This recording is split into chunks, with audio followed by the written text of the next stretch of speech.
Welcome back. Radio city joke સ્ટુડિયોમાં આપનું સ્વાગત છે. કિશોર કાકાની સાથે મહેશભાઈ પણ બેઠા છે સ્ટુડિયોમાં.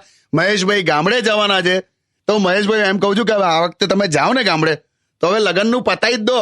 એમાં કેવું છે ભૈલુભાઈ, હવે થોડા વર્ષોમાં મારી પાસે કરોડો રૂપિયાનો બંગલો, ગાડી, પૈસો બધું આવી જશે. એમ? એટલે આવું વીમા કંપની વાળો ફાલતુ સ્કૂટર પર આવીને આનો પ્લાન સમજાઈ ગયો. પણ જીજુ પૈસો તો જોઈએ ને. જોઈએ, પણ હવે એને લવ મેરેજ ને કોઈ લેવા દેવા નહીં. તે મારે લવ મેરેજ જ કરવું છે. મારા આખા ફેમિલી વાળાને પણ વાંધો નહીં. તે બકા અમને તારો દેખાવ પર એટલો કોન્ફિડન્સ છે ને, એટલે જ અમે તને લવ મેરેજ ની છૂટ આપી છે એમ. પણ એવું ને જીજુ, મારામાં ક્વોલિટીઝ તો છે ને. છે જ ને.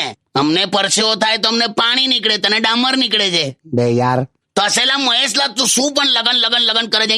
કઈ છે આ બાજુ? આમ લાઇટ માઇન બેસ. બેટમેન શું કાકા બેટમેન કર. અરે શું ભૈલુભાઈ સોંગ વગાડો યાર, એક જ સોલ્યુશન છે, તમે વગાડ્યા કરો બસ.